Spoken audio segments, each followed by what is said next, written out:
നമ്മുടെ കോൺഗ്രസ് നേതാവ് വി.ടി. ബലറാം വീണ്ടും വിവരക്കേട് പറയാൻ തുടങ്ങിയിട്ടുണ്ട്. കുറേ കാലമായിട്ട് വലിയ ശല്യമൊന്നും ഇല്ലാതിരിക്കുകയായിരുന്നു. അദ്ദേഹം KPCCയുടെ വർക്കിംഗ് പ്രസിഡന്റോ അല്ലേ, കോൺഗ്രസിൻ്റെ വർക്കിംഗ് പ്രസിഡന്റ് സ്ഥാനമൊന്നും ഉണ്ടായിരുന്നു. അതിപ്പോൾ എന്തായാലും പുനഃസംഘടനയുടെ ഭാഗമായിട്ട് നഷ്ടപ്പെട്ടു. ഇപ്പോൾ പ്രത്യേകിച്ച് വേറെ പണിയൊന്നുമില്ല. ഇപ്പോൾ അദ്ദേഹത്തിൻ്റെ തൊഴിൽ വീണ്ടും പഴയ ലാവണത്തിലേക്ക് മടങ്ങിപ്പോയിരിക്കുകയാണ്. ഫേസ്ബുക്കിൽ ഉണരുകയും ഫേസ്ബുക്കിൽ നിന്ന് ബെഡ് കോഫി കഴിക്കുകയും ഫേസ്ബുക്കിലിരുന്ന് കുളിക്കുകയും ഇരുന്ന് അവിടെ തന്നെ അപ്പിയിടുകയും അവിടെ തന്നെ ഇരുന്ന് ലഞ്ച് കഴിക്കുകയും അവിടെ തന്നെ കിടന്നുറങ്ങുകയും ചെയ്യുന്ന ഒരു വിചിത്ര സ്വഭാവക്കാരനാണ് ഈ വി.ടി. ബലറാം. പണ്ട് അതിൻ്റെ ഭാഗമായിട്ടൊക്കെ ഒരുപാട് ട്രോളുകളൊക്കെ അനുഭവിച്ചതാണ്. പക്ഷേ കുറച്ച് കാലമായിട്ട് സമാധാനം ഉണ്ടായിരുന്നു. ഇപ്പോൾ തിരിച്ചു ചെന്ന് കഴിഞ്ഞിട്ട് അദ്ദേഹം ഇപ്പോൾ യുദ്ധ നിരൂപണം തുടങ്ങിയിരിക്കുകയാണ്. അദ്ദേഹം പറഞ്ഞിട്ടുള്ള ചില വിവരക്കേടുകളെന്ന് പറഞ്ഞു കഴിഞ്ഞാൽ ഒരു ഇത്ര ഇമ്മച്വർ ആയിട്ടുള്ള ഒരു രാഷ്ട്രീയ നേതാവാണല്ലോ അദ്ദേഹം എന്നുള്ളത് ആലോചിച്ച് പോവുക. അദ്ദേഹം പറഞ്ഞ ഒരു കാര്യം അതിന് മുമ്പ് എനിക്ക് പറയാനുള്ളത്, ഇപ്പോൾ ഈ യുദ്ധം നിർത്തുന്നതിൽ ട്രംപിൻ്റെയും അമേരിക്കയുടെയും നിർണായകമായ ഇടപെടലുകൾ ഉണ്ടായി എന്നതിനെക്കുറിച്ച് ഒരുപാട് ആക്ഷേപങ്ങൾ കോൺഗ്രസ് ഹാൻഡിലുകളും ബാക്കിയുള്ളവരും എല്ലാം നടത്തുന്നുണ്ട്. അവർ കോട്ട് ചെയ്യുന്നത് ഇന്ദിരാഗാന്ധിയെയാണ്. ഇന്ദിരാഗാന്ധി 71 യുദ്ധസമയത്ത് അമേരിക്ക, അന്ന് യുണൈറ്റഡ് സ്റ്റേറ്റ്സ് ഓഫ് അമേരിക്ക അന്ന് 7ാം കപ്പൽപ്പടയെ ഇന്ത്യയിലേക്ക് അയക്കാൻ വേണ്ടി തീരുമാനിച്ചപ്പോൾ വരുന്നതൊക്കെ കൊള്ളാം, തിരിച്ച് അമേരിക്കയിലേക്ക് ഭടന്മാരെത്തുമെന്ന് ഉറപ്പുണ്ടാവണം എന്ന് പറഞ്ഞത്രേ. അങ്ങനെ അവരുടെ ഇടപെടലുകളെല്ലാം നിരാകരിച്ചിരുന്നു എന്ന് പറയുന്നു. പക്ഷേ 71 സാഹചര്യം മറ്റൊന്നായിരുന്നു. അന്ന് സമരത്തിൻ്റെ കാലഘട്ടമാണ്, ശീതയുദ്ധത്തിൻ്റെ കാലഘട്ടമാണ്. സോവിയറ്റ് യൂണിയൻ ഇന്ത്യയുടെ കൂടെയും അമേരിക്ക പാകിസ്ഥാൻ്റെ കൂടെ, അതായത് സോവിയറ്റ് യൂണിയൻ എവിടെ നിൽക്കുന്നോ, ഒരു രണ്ട് രാജ്യങ്ങൾ തമ്മിലുള്ള പ്രശ്നത്തിൽ ഏത് രാജ്യത്തെ സോവിയറ്റ് യൂണിയൻ സപ്പോർട്ട് ചെയ്യുന്നു അതിനെതിരായിട്ടുള്ള രാജ്യത്തെ, എതിർപക്ഷത്ത് നിൽക്കുന്ന രാജ്യത്തെ അമേരിക്ക സപ്പോർട്ട് ചെയ്യും. തിരിച്ചും അങ്ങനെയാണ് ചെയ്തുകൊണ്ടിരുന്നത്. രണ്ട് തരത്തിലാണ് ഈ സോവിയറ്റ് യൂണിയനും USA രണ്ടു കൂട്ടർക്കും അവരുടെ ആയുധ വിൽപ്പനയ്ക്ക് പറ്റുന്ന മാർക്കറ്റായിട്ട് ആ രാജ്യങ്ങളെ കാണുക എന്നുള്ളതൊന്ന്, അവരുടെ കച്ചവടം നടക്കുക എന്നുള്ളതാണ്. രണ്ട് ലോക ശാക്തിക ചേരിക്കകത്ത് തങ്ങളുടെ കൂടെ ഒരു രാജ്യത്തെ കൂടി ഉറപ്പിച്ചു നിർത്തുക എന്നുള്ളതാണ്. ആ രണ്ട് താല്പര്യങ്ങളായിരുന്നു അവർക്കുണ്ടായിരുന്നത്. അവർ രണ്ടുപേരും തമ്മിലുള്ള ഫൈറ്റിലാണ് ലോകത്തെ രണ്ട് ചേരിയായിട്ട് നിർത്തിയിരുന്നത്. ചേരിചേരാ നയമൊക്കെ ജവഹർലാൽ നെഹ്റു ഉണ്ടായിരുന്നെങ്കിലും നമ്മൾ ആ ചേരിക്കകത്ത് സോവിയറ്റ് യൂണിയൻ്റെ ബന്ധനോട് കൂടിയിട്ടാണ് നമ്മൾ മുന്നോട്ട് പോയത്. ഫാക്റ്റാണ്, അതൊക്കെ അംഗീകരിക്കുന്നുണ്ട്. ഇന്നത്തെ സ്ഥിതി അതല്ല. ഇന്ന് ഇപ്പോൾ വേണമെങ്കിൽ യുണൈറ്റഡ് സ്റ്റേറ്റ്സ് ഓഫ് അമേരിക്കയ്ക്ക് രണ്ടു കൂട്ടരും തമ്മിലടിച്ചോട്ടെ, യുദ്ധം അവസാനിക്കേണ്ട എന്ന് തീരുമാനിച്ചിട്ട് വേണമെങ്കിൽ അവരുടെ പരമ്പരാഗതമായ നയതന്ത്ര, യുദ്ധതന്ത്ര, അവരുടെ സാമ്പത്തിക താല്പര്യങ്ങൾ വെച്ചിട്ടാണെങ്കിൽ, കാരണം രണ്ടു കൂട്ടരും തമ്മിലടിക്കുമ്പോൾ രണ്ടു കൂട്ടർക്കും വേണമെങ്കിൽ ആയുധം വിൽപ്പിക്കുന്ന സ്വഭാവക്കാരാണ് അമേരിക്ക. അവരുടെ ആയുധ നിർമ്മാണ മേഖലയിലുള്ള കമ്പനികൾ ട്രംപിൽ സ്വാധീനം ചെലുത്തി, ട്രംപിന് തന്നെ സ്വന്തം അത്തരം കമ്പനികളുണ്ടെന്നാണ് പറയുന്നത്. അങ്ങനെ ഉണ്ടാകുമ്പം ഇത് മാർക്കറ്റ് ചെയ്യാൻ പറ്റിയ, വിറ്റടിക്കാൻ പറ്റിയ സമയമാണെന്ന് കരുതിയാൽ പോരെ. അതിനപ്പുറത്ത് മാനുഷികമായ ഒരു വിഷയം ആയിട്ട് ഇതിനെ എടുക്കുകയും UAE-യും സൗദി അറേബ്യയും ഉൾപ്പെടെയുള്ള ഡൊണാൾഡ് ട്രംപുമായി ഏറ്റവും സൗഹൃദത്തിലുള്ള അറബ് രാജ്യങ്ങൾ, അവർക്കും ഇവിടെ സമാധാനം ഉണ്ടാവണം എന്നുള്ള ആഗ്രഹം. കാരണം അവരൊക്കെ അടുത്ത് കിടക്കുന്നവരാണ്. അപ്പോൾ ഇവിടെ സമാധാനപൂർവമായ അതായത് ഒരു ആധുനിക കാലഘട്ടത്തിന് അനുസരിച്ച് നവീകരിക്കപ്പെട്ട മനുഷ്യ ബുദ്ധിക്കനുസരിച്ചാണ് അവരെല്ലാം ഈ വിഷയത്തെ സമീപിച്ചതെന്ന് പറയേണ്ടിയിരിക്കുന്നു. അത് മാനവിക താല്പര്യമാണ് അവിടെ ഉണ്ടാവുന്നത്. ആ മാനവികതയുടെ പ്രത്യയശാസ്ത്രത്തെ അംഗീകരിക്കാനുള്ള വിശാല മനസ്സുതിയാണ് നമ്മൾ കാണിക്കേണ്ടത്. ട്രംപ് ഇടപെട്ടോ, ട്രംപ് മീഡിയേഷൻ നടത്തിയോ എന്നുള്ളത് ട്രംപ് നമ്മളെന്തായാലും ആവശ്യപ്പെട്ടിട്ടല്ല. ട്രംപ് സ്വമേധയാ അങ്ങനെ നീക്കം നടത്തിയിട്ടുണ്ടാവും, സ്വാഭാവികമായിട്ടുണ്ടാവും തന്നെ ഞാൻ വിശ്വസിക്കുന്നത്, നമ്മൾ നിഷേധിച്ചാൽ പോലും. കാരണം ട്രംപാണ് ആദ്യം ഇത് അനൗൺസ് ചെയ്യുന്നത്. നമ്മൾ പാകിസ്ഥാനും ഇന്ത്യയും തമ്മിലുള്ള വിഷയത്തിൽ അവർ വെടിനിർത്തലിന് തയ്യാറായിരിക്കുന്നു. രണ്ടു കൂട്ടർക്കും സമാധാനപൂർവമായ ഒരു ഭാവി ആശംസിച്ചുകൊണ്ടാണ്, രണ്ടു കൂട്ടരോടും നന്ദി രേഖപ്പെടുത്തിക്കൊണ്ടാണ് അദ്ദേഹം ആ പോസ്റ്റ് ഇട്ടത്. എന്തായിരുന്നാലും അത് കഴിഞ്ഞിട്ട് ഇപ്പോൾ നമ്മുടെ ഞാൻ പറഞ്ഞല്ലോ, ഇപ്പോൾ 71 യുദ്ധകാലഘട്ടത്തിലുണ്ടായിരുന്ന ഒരു ഇന്ദിരാഗാന്ധി സ്വീകരിച്ച സമീപനവുമായി ഇപ്പോഴത്തെ കോണ്ടെക്സ്റ്റിൽ അതുകൊണ്ടൊന്ന് അപ്ലൈ ചെയ്യണമെന്ന് പറഞ്ഞാൽ അസാധ്യമാണ്. രണ്ട് കാലഘട്ടത്തിലാണ്, രണ്ട് സാഹചര്യത്തിലാണ്. രണ്ട് കാലഘട്ടം എന്നുള്ളതിനപ്പുറത്ത് രണ്ട് ജിയോ പൊളിറ്റിക്സിനകത്ത് അതിന് ശേഷം വന്നിട്ടുള്ള 71 തൊട്ട് 2025 വരെയുള്ള നീണ്ട അരനൂറ്റാണ്ടിലേറെ കാലഘട്ടം കൊണ്ടുണ്ടായിട്ടുള്ള വലിയ വ്യത്യാസമുണ്ട്. സോവിയറ്റ് യൂണിയൻ തകർന്നു കഴിഞ്ഞു, ശിഥിലമായി കഴിഞ്ഞു. ശീതസമരം ഇല്ല ഇന്ന് അന്നത്തെ സോവിയറ്റ് യൂണിയനിലെ അവശേഷിക്കുന്ന സിംഹഭാഗവും എന്ന് പറയുന്നത് റഷ്യയാണ്. ആ റഷ്യയുടെ പുടിനും അമേരിക്കയുടെ ഡൊണാൾഡ് ട്രംപും ബായിയാണ്.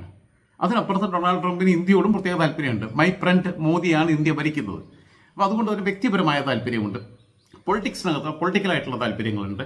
ബാക്കിയുള്ള സാമ്പത്തിക താല്പര്യങ്ങളൊക്കെ ഉണ്ടാവും. ഇപ്പം ഇന്ത്യയെ സംബന്ധിച്ചിടത്തോളം സുവർണാവസരമാണ്. ചൈനയുമായി ഈ തീരുവ യുദ്ധം അവർ തമ്മിൽ നടക്കുമ്പോൾ, അമേരിക്കയും തമ്മിൽ നടക്കുമ്പോൾ മത്സരിച്ച് ടാക്സേഷൻ വർദ്ധിപ്പിച്ചുകൊണ്ടിരിക്കുക.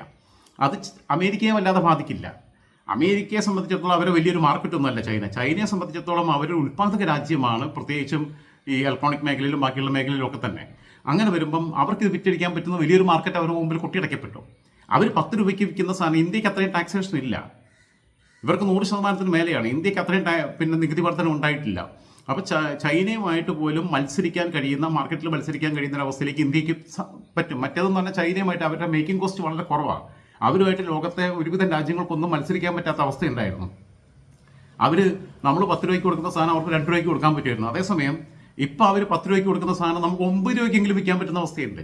കാരണം ഈ ടാക്സിൽ വന്നിട്ടുള്ള വ്യത്യാസം, അനുപാതത്തിൽ വന്ന വ്യത്യാസം, അതിൻ്റെ റേഷ്യയിൽ വലിയ ഡിഫറൻസ് ഉണ്ട്. അത് നമുക്ക് ഗുണകരമാക്കി മാറ്റുകയും അമേരിക്കൻ മാർക്കറ്റിലേക്ക് ചൈനീസ് ഉൽപ്പന്നങ്ങൾക്കപ്പുറത്തേക്ക് ഇന്ത്യയുടെ ചില ഉൽപ്പന്നങ്ങളെങ്കിലും വിറ്റഴിക്കാനുള്ള ഒരു വലിയ സാധ്യത തുറന്നിട്ടുണ്ട്. അതൊക്കെ നമ്മൾ വേണ്ടാന്ന് വെക്കണം. നമുക്ക് ഫേവറബിൾ ആയിട്ടുള്ള ഒരു സ്റ്റാൻഡ് രാജ്യം എടുക്കുമ്പം അതിനെ തുറന്ന മനസ്സോടെ സ്വീകരിക്കണ്ടേ? മാത്രമല്ല, ഇനി പിന്നെ ബൽറാമിൻ്റെ പോസ്റ്റിലേക്ക് വരാം. സാഹിത്യമൊക്കെ നന്നായിട്ട് പറയാൻ അറിയാവുന്ന ആളാണ് ബൽറാമിൻ്റെ കയ്യിലിരിപ്പുണ്ട. ബൽറാം സെലക്റ്റീവ് സെക്കുലറിസത്തിൻ്റെ ആളാണ്. അതിലേക്ക് വരാം. ഓക്കെ, യുദ്ധം ഒരു ദിവസം നേരത്തെ അവസാനിക്കുന്നതിൽ സന്തോഷമുണ്ട്. എന്നാൽ 3-4 ചോദ്യങ്ങൾ ബാക്കി നിൽക്കുന്നു. ഓക്കെ, അതിലാണ് കാശ്മീർ എന്നത് ഇന്ത്യയും പാകിസ്ഥാനും തമ്മിലുള്ള ഒരു ബയലാറ്ററൽ വിഷയമാണെന്നും ഒരു മൂന്നാം കക്ഷിയെയും അതിൽ ഉൾപ്പെടുത്തില്ലെന്നുമായിരുന്നു ഇതുവരെയുള്ള ഇന്ത്യയുടെ പ്രഖ്യാപിത നിലപാട്. ഇന്നിപ്പോൾ അമേരിക്കൻ പ്രസിഡന്റ് നേരിട്ടിടപെട്ട് ഇന്ത്യക്കും പാകിസ്ഥാനും ബാധകമായ ഒരു തീരുമാനം പ്രഖ്യാപിക്കുന്ന സാഹചര്യം അങ്ങനെ ഉണ്ടായി. പിന്നെ ബൽറാമേ, കാശ്മീരിനെ സംബന്ധിച്ചിട്ടാണ് ഒരു മൂന്നാം കക്ഷിയും അനുവദിക്കില്ല, അത് ഇന്ത്യയുടെ സ്വന്തം സ്ഥലമാണ് എന്ന് ഇന്ത്യ പറഞ്ഞിട്ടുള്ളത്. ഇപ്പോഴും ഏറ്റവും ലേറ്റസ്റ്റ് ആയിട്ടുള്ള ഇന്ത്യയുടെ വാദം എന്താ? ഇന്ത്യയുടെ കൈവശം ഇരിക്കുന്ന കാശ്മീരിനെ കുറിച്ച് ഇനി ചർച്ചയില്ല എന്നാണ് പറഞ്ഞത്. മാത്രമല്ല, പാക് ഒക്കുപ്പൈഡ് കാശ്മീർ ഇന്ത്യയോട് കൂട്ടിച്ചേർക്കണം എന്നുള്ള പുതിയ ഡിമാൻഡ് ഇന്ത്യ വെച്ചിട്ടുണ്ട്. അതിനർത്ഥം ഇതുവരെയും അന്താരാഷ്ട്ര ഫോറങ്ങളിലെല്ലാം തന്നെ പാകിസ്ഥാൻ കാലങ്ങളായിട്ട് ഉന്നയിച്ചുകൊണ്ടിരുന്നത് ഇന്ത്യയുടെ കൈവശമുള്ള കാശ്മീരിൽ അവർ അവകാശവാദം ഉന്നയിക്കുകയും അതിൽ ലോകരാജ്യങ്ങൾ ഇടപെടണമെന്ന് ആവശ്യപ്പെടുകയും ചെയ്തിരുന്നു. അതിനെക്കുറിച്ച് ഇനി ചർച്ചയില്ല. ആ ചാപ്റ്റർ ക്ലോസ് ചെയ്തിരിക്കുന്നു. അത് ഇന്ത്യയുടേത് തന്നെയാണ്. അത് പിന്നെ ആ വിഷയത്തിൽ ഒരു ചർച്ചയില്ല. അതേസമയം പാക് അധിനിവേശ കാശ്മീർ എന്ന് പറയുന്നത് തർക്ക വിഷയമാണ്. അത് ഇന്ത്യക്ക് അവകാശപ്പെട്ടതാണ്. അത് ഇന്ത്യയുമായി കൂട്ടിച്ചേർക്കണമെന്ന് പറയുമ്പം ഫോക്കസ് മാറി. പാകിസ്ഥാൻ ഇത്രയും പ്രതിസന്ധി ഘട്ടത്തിലും കൂടി അവർക്കൊന്നും ചെയ്യാൻ പറ്റില്ല. ലോകരാജ്യങ്ങളുടെ മനസാക്ഷി അവർക്കെതിരായി.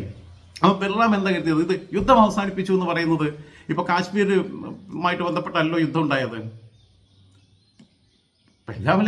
പെഹൽഗാമിലെ അക്രമവുമായി ബന്ധപ്പെട്ടാണ്. അത് അവസാനിച്ചത് നന്നായി എന്നുള്ള അഭിപ്രായക്കാരനാണ് ഞാൻ. കൊടുക്കേണ്ടത് കൊടുത്തു, അവിടെ വെച്ചിട്ട് അവസാനിക്കുക. അവർ പ്രതീക്ഷിക്കാത്ത അടി തിരിച്ചു കൊടുത്തു. അടുത്തത്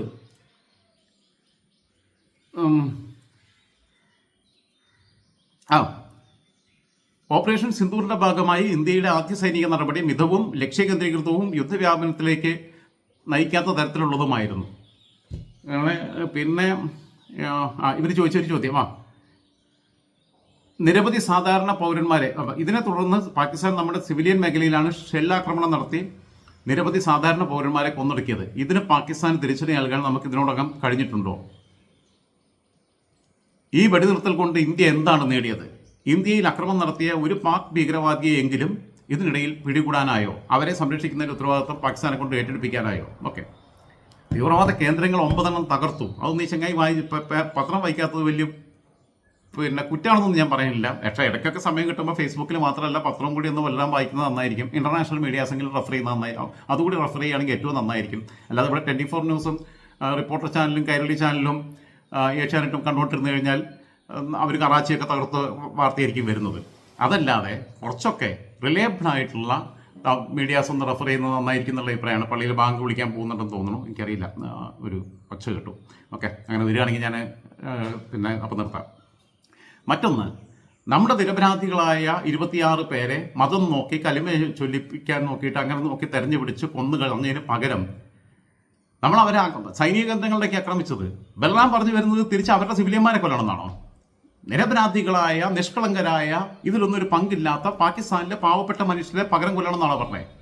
അവരിവിടെ ചെയ്തതുപോലെ നമ്മൾ അവിടെ പോയിട്ട് അവിടെയുള്ള മുസ്ലിങ്ങളായ 26 പുരുഷന്മാരെ അവരുടെ ഭാര്യമാരുടെയും മക്കളെയും മുമ്പിൽ വെച്ചിട്ട് തിരിച്ച് ഷൂട്ട് ചെയ്യണം എന്നാണ് പറയണേ.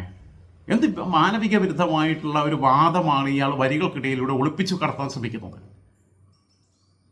അവിടുത്തെ ഒരു നിരപരാധി പോലും മനുഷ്യരാണ്, പാവപ്പെട്ട മനുഷ്യരുണ്ട്, അവർക്കിതിലൊന്നും പങ്കില്ല. അവരെന്തിനാ ബുദ്ധിമുട്ടിക്കുന്നേ? അവിടുത്തെ തീവ്രവാദികളെയല്ലേ ആക്രമിക്കേണ്ടത്. പിന്നെ നമ്മുടെ മിലിറ്ററി ആക്രമിക്കുമ്പോൾ അവരെ മിലിറ്ററി കേന്ദ്രങ്ങളും ആർമി കേന്ദ്രങ്ങളും ആക്രമിച്ചു. ആദ്യം നമ്മൾ ആർമിയുടെ അവരെ സൈനിക താവളങ്ങളൊന്നും ആക്രമിച്ചില്ല. പക്ഷേ അവർ നമ്മളെ പട്ടാളക്കാർക്ക് നേരെ ഷെല്ലാക്രമണം നടത്തിയപ്പോൾ നമ്മൾ വീണ്ടും അവരുടെ വ്യോമ മേഖലകൾ, അവരുടെ റഡാർ സംവിധാനം തകർത്തു, എല്ലാം തകർത്തില്ലേ, പലതും തകർത്തില്ലേ. അങ്ങനെയല്ലേ ചെയ്യാൻ പറ്റുള്ളൂ. അല്ലാതെ പാവങ്ങളെ മേലെ, പാവപ്പെട്ട മനുഷ്യരുടെ മേലേക്ക് കൊണ്ടിട്ട് പോകുമ്പോഴേ അവരെ കൊണ്ട് ഷൂട്ട് ചെയ്യുകയും ചെയ്യുകയാണോ വേണ്ടത്? വിവരക്കേട് വിളിച്ച് പറയുന്നത്. ഇവിടെയോട്ട് സിവിലിയൻ മേഖലയിൽ ഷെല്ലാക്രമണം നടത്തി അതിന് പകരം അവരുടെ സിവിലിയൻ മേഖലയിൽ നമ്മൾ കൊണ്ടിട്ട് ബോംബിടുക. ഒരു മനുഷ്യന് പറയാൻ പറ്റിയ വർത്താനാണോ യുദ്ധത്തെക്കുറിച്ച് ആഘോഷിക്കുന്നത്? അതേപോലെ ഇപ്പോൾ അമേരിക്കയുടെ ഇടപെടൽ വന്നപ്പോൾ അമേരിക്കയുടെ നമ്മളത് സറണ്ടർ ചെയ്തോ, കീഴടങ്ങി കൊടുത്തോ? ഇല്ലല്ലോ. അങ്ങനെയാണെന്നുണ്ടെങ്കിൽ ജവഹർലാൽ നെഹ്റു കൊണ്ടുപോയിട്ട് ഇന്ത്യയെ കൊണ്ടുപോയിട്ട് കുഴിച്ചടിച്ച കഥയും കൂടി പറയണം. ചൈന യുദ്ധത്തിൽ ഇയാൾ കോച്ച് അടിച്ചിട്ട് ഇവിടെ സുഖിച്ചിരിക്കുകയായിരുന്നു. അയാളുടെ പിന്നെ ഒരു രീതിയിലുള്ള ജാഗ്രത, സുഖമായിട്ട് കിടന്നുറങ്ങിയിരുന്നു. ഇവിടെ ഉറക്കളച്ചിരിക്കുക. അജിത് ഡോവലും രാജ്നാഥ് സിംഗും അമിത്ഷായും നരേന്ദ്രമോദിയും നമ്മുടെ കരസേന, നാവികസേന, വ്യോമസേന മേധാവിമാരുമൊക്കെ രാത്രി 2 മണിക്കും 3 മണിക്കും 4 മണിക്കും ഒക്കെ യോഗങ്ങൾ ചേരുന്നത്, റിവ്യൂ നടത്തുന്നത്, അതായത് സമയത്തുള്ള അപ്ഡേറ്റ് ചെയ്തുകൊണ്ടിരിക്കുന്ന ഓരോ കാര്യങ്ങൾ, വിശകലനങ്ങൾ നടത്തുന്നു, അടുത്ത നീക്കത്തെക്കുറിച്ച് പ്ലാൻ ചെയ്യുന്നു. മറ്റത് ഇയാൾ 8 മണിയാകുമ്പോൾ ജവഹർലാൽ നെഹ്റു സ്കോച്ച് അടിച്ചിട്ട് കിടന്നുറങ്ങുകയായിരുന്നു. ഞാൻ കഴിഞ്ഞ ദിവസം പറഞ്ഞ പോലെ തന്നെ മൗണ്ട് ബാറ്റൻ്റെ പെണ്ണുങ്ങൾ ഇവിടുന്ന് പോയെങ്കിലും വേറെ ഉണ്ടായിരുന്നു ഇവിടെ ആൾക്കാർ. അതൊന്നും പറയിപ്പിക്കരുത്. ആദ്യം സ്വന്തം നേതാവിൻ്റെ ചരിത്രമൊക്കെ എടുത്ത് പരിശോധിക്കും. ജവഹർലാൽ നെഹ്റു ആ യുദ്ധത്തിനകത്ത് അദ്ദേഹത്തിൻ്റെ ഉദാസീനത കൊണ്ടാണ് ചൈനയുടെ മുമ്പിൽ ഇന്ത്യ പരാജയപ്പെട്ടത് എന്ന് ചരിത്രത്തിൽ രേഖപ്പെടുത്തിയിട്ടുള്ളതാണ് പല ചരിത്രകാരന്മാരും. ഇവിടുത്തെ ഇടതുപക്ഷ ചരിത്രകാരന്മാർ പിന്നെ അങ്ങനെയൊന്നും പറയില്ല. എന്തായിരുന്നാലും എല്ലാവർക്കും ശുഭദിനം ആശംസിക്കുന്നു. അല്ലാതെ കൂടുതൽ പറഞ്ഞു കഴിഞ്ഞാൽ ഞാൻ എൻ്റെ വായി തോന്നൊക്കെ വിളിച്ചു പറയും.